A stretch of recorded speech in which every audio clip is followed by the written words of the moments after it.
Hello friends, ನಮಸ್ಕಾರ. ಎಲ್ಲ ಹೇಗಿದ್ದೀರಾ? ಎಲ್ಲ ಚೆನ್ನಾಗಿದ್ದೀರಾ ಅಂದ್ಕೊಂಡು ನಾನು ಇವತ್ತೊಂದು ಒಳ್ಳೆ ವೀಡಿಯೋ ತರ್ತಾಯಿದ್ದೀನಿ ನಿಮ್ಮ ಮುಂದೆ. ಫ್ರೆಂಡ್ಸ್, ಬೆಂಗಳೂರವರು ಈ ಪ್ಲೇಸ್ ನೋಡಿಲ್ಲ ಅಂದರೆ ತಕ್ಷಣ ನಿಮ್ಮ ಮಕ್ಕಳನ್ನ ಕರ್ಕೊಂಡು ಆನ್ಲೈನಲ್ಲಿ ಸ್ಲಾಟ್ ಬುಕ್ ಮಾಡಿಕೊಂಡು ಹೋಗಿ ಫ್ರೆಂಡ್ಸ್. ಸಖತ್ತಾಗಿದೆ. ಆ ಪ್ಲೇಸ್ ಯಾವುದು ಅಂತ ಆಲ್ರೆಡಿ ನಿಮ್ಗೆ ಗೊತ್ತಾಗಿದೆ ಅಲ್ವಾ ಫ್ರೆಂಡ್ಸ್? ಪ್ರಾಣಿ ದ ಪೆಟ್ ಸೆಂಚುರಿ ಅಂತ. ಇದು ತುಂಬ ಸೂಪರಾಗಿದೆ ಫ್ರೆಂಡ್ಸ್. ನೀವೆಲ್ಲ ಅನಿಮಲ್ಸ್ಗೆ ಫುಡ್ನ ತಿನ್ನಿಸ್ಬೋದು, ಮಕ್ಳ ಕೈಲಿ ತಿನ್ನಿಸ್ಬೋದು. ತುಂಬ ಚೆನ್ನಾಗಿದೆ ಫ್ರೆಂಡ್ಸ್. ಒಂದ್ಸತಿ ಹೋಗಿ ಮಕ್ಕಳು ಕರ್ಕೊಂಡು ಇದನ್ನು ನೀವು ಗೂಗಲಲ್ಲಿ ಸರ್ಚ್ ಮಾಡಿದ್ರೆ ಪ್ರಾಣಿ the pet century website open ಆಗುತ್ತೆ. ಅದರಲ್ಲಿ ನೀವು ಆನ್ಲೈನಲ್ಲಿ ರಿಜಿಸ್ಟರ್ ಆಗಬೇಕು ಫ್ರೆಂಡ್ಸ್. ಅದಾದಮೇಲೆ ಯಾವ ಟೈಮಲ್ಲಿ ಸ್ಲಾಟ್ ಬೇಕು ಚೂಸ್ ಮಾಡ್ತಾ ಅವರು ಟೈಮಿಂಗ್ಸ್ ಕೊಡ್ತಾರೆ. ಅದರಲ್ಲಿ ಯಾವ ಟೈಮಿಂಗ್ಸ್ ಚೂಸ್ ಮಾಡ್ತೀರಾ ಅಂತ ಕೊಟ್ಟ ಮೇಲೆ ನಿಮಗೊಂದು ಕನ್ಫರ್ಮೇಷನ್ ಮೇಲ್ ಬರುತ್ತೆ. ಆ ಟೈಮಲ್ಲಿ ನೀವು ಈ ಪ್ರಾಣಿ ದಿ ಪೆಟ್ ಸೆಂಚುರಿಗೆ ಹೋಗ್ಬೋದು ಫ್ರೆಂಡ್ಸ್. ಆಮೇಲೆ ಅಲ್ಲೋಗಿ ನೀವು below 3 ಇಯರ್ಸ್ಗೆ 0 fees, above 3 ಇಯರ್ಸ್ಗೆ 400 rupees per head ಆಗುತ್ತೆ ಫ್ರೆಂಡ್ಸ್. ತುಂಬ ಚೆನ್ನಾಗಿದೆ ನೋಡಿ. ಹೋಗಿ ಆನ್ಲೈನಲ್ಲಿ ಬುಕ್ ಮಾಡ್ಕೊಂಡು ಸ್ಲಾಟ್ ಬುಕ್ ಮಾಡಿಕೊಂಡು ಅಲ್ಲಿ ಹೋಗಿ 400 ರುಪೀಸ್ ಪೇ ಮಾಡಿದ್ರೆ ನೀವು ಆರಾಮಾಗಿ ಫುಡ್ನ ಎಲ್ಲ ಪ್ರಾಣಿಗಳಿಗೆ ನೀವೇ ಫುಡ್ ತಿನ್ನಿಸ್ಬೋದು ಫ್ರೆಂಡ್ಸ್. ನೋಡಿ, ತುಂಬ ಚೆನ್ನಾಗಿದೆ. ನಿಮ್ಮ ಮಕ್ಳಿಗೂ ತುಂಬ ಇಷ್ಟ ಆಗುತ್ತೆ. ಎಲ್ಲ ಪ್ರಾಣಿಗಳಿಗೂ ನೋಡಿ, ಇಲ್ಲಿ ಎಲ್ಲ ಮುಟ್ಟು ನೋಡ್ಬೋದು. ಎಲ್ಲ ಮಕ್ಳ ಕೈಲೆಲ್ಲ ಕೊಡ್ತಾರೆ, ಆಟ ಆಡ್ಬೋದು. ತುಂಬ ಚೆನ್ನಾಗಿದೆ. ಒಂದು ಸತಿ ನಿಮ್ಮ ಮನೆಯಲ್ಲಿ ಮಕ್ಕಳಿದ್ರೆ ಖಂಡಿತ ಬೇರೆ ಮಾಲು ಅವೆಲ್ಲ ಹೋಗೋಕ್ಕೆ ಬದಲು ಇಲ್ಲಿಗೆ ಹೋದರೆ ತುಂಬ ತುಂಬ ಖುಷಿ ಪಡ್ತಾರೆ ಮಕ್ಕಳು ಫ್ರೆಂಡ್ಸ್. ತುಂಬ ಚೆನ್ನಾಗಿದೆ. ಕನಕಪುರ ರೋಡಲ್ಲಿ ಬರುತ್ತೆ ಫ್ರೆಂಡ್ಸ್. ಇದು ಪ್ರಾಣಿ ದಿ ಪೆಟ್ ಸೆಂಚುರಿ ಅಂತ. ಇವರು ಪದ್ಮಜ ರಾವ್ ಇದ್ದಾರಲ್ವ, ಸೀರಿಯಲ್ ಆರ್ಟಿಸ್ಟು, ಅವ್ರ ಮಗ ಸಂಜೀವ್ ಅಂತ ಅವ್ರು ನಡೆಸ್ತಾ ಇರೋದು. ತುಂಬ ಚೆನ್ನಾಗಿ ಮಾಡಿದ್ದಾರೆ. ನಾವು ಹೋಗಿ ಬಂದು ತುಂಬ ಖುಷಿಪಟ್ವಿ. ನೋಡಿ, ನೀವು ಒಂದು ಸತಿ ಹೋಗಿ ಎಲ್ಲ ನಿಮ್ಮ ಮಕ್ಳಿಗೂ ತೋರಿಸಿ. ತುಂಬ ಚೆನ್ನಾಗಿದೆ. ನೀವು ಎಕ್ಸ್ಪೀರಿಯೆನ್ಸ್ ಮಾಡಿ ಫ್ರೆಂಡ್ಸ್. ನೋಡಿ, ನಾನು ಕಂಟಿನ್ಯೂ ವೀಡಿಯೋ ಹಾಕಿದ್ದೀನಿ, ನೋಡಿ ಎಂಜಾಯ್ ಮಾಡಿ.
at the shell.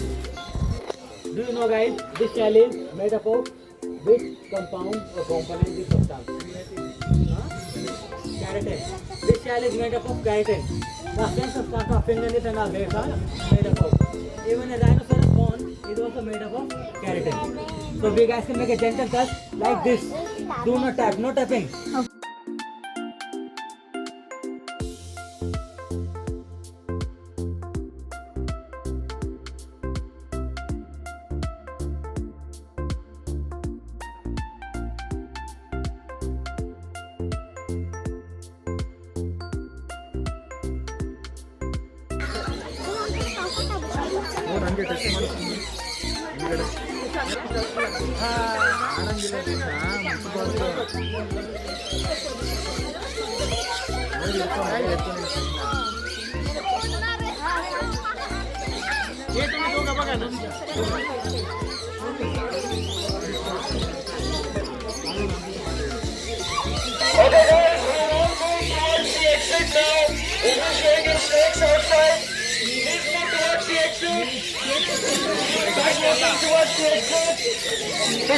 ನೋಡಿದ್ರಲ್ಲ ಫ್ರೆಂಡ್ಸ್, ನಿಮ್ಗೆ ಈ ಪ್ಲೇಸ್ ಇಷ್ಟ ಆಗಿದೆ ಅಂತ ಅಂದ್ಕೊಂಡಿದ್ದೀನಿ. ತುಂಬ ಚೆನ್ನಾಗಿದೆ. ನಿಮ್ಮ ಮಕ್ಳಿಗೂ ತೋರಿಸಿ ವಿಡಿಯೋ, ಅವ್ರಿಗೂ ಇಷ್ಟ ಆಗುತ್ತೆ. ಅವ್ರಿಗೂ ಕರ್ಕೊಂಡೋಗಿ ಎಂಜಾಯ್ ಮಾಡ್ಕೊಂಡು ಕರ್ಕೊಂಬನ್ನಿ. ಒನ್ ಡೇ ಔಟಿಂಗ್ ಥರ ತುಂಬ ಸೂಪರಾಗಿದೆ. ನೋಡಿ ಫ್ರೆಂಡ್ಸ್, ಇದೆಲ್ಲ ನಿಮ್ಗೆ ಇಷ್ಟ ಆಗಿದರೆ ನನ್ನ ಚಾನಲ್ ಯಾರು ಸಬ್ಸ್ಕ್ರೈಬ್ ಆಗಿಲ್ಲ, ಸಬ್ಸ್ಕ್ರೈಬ್ ಆಗಿ, ಲೈಕ್ ಮಾಡಿ, ಶೇರ್ ಮಾಡಿ, ಒಂದು ಕಮೆಂಟ್ ಮಾಡಿ. ಆ ಪ್ಲೇಸ್ಗೆ ಹೋಗೋದು ಮಾತ್ರ ಮರಿಬೇಡಿ. ಓಕೆನಾ? Thank you.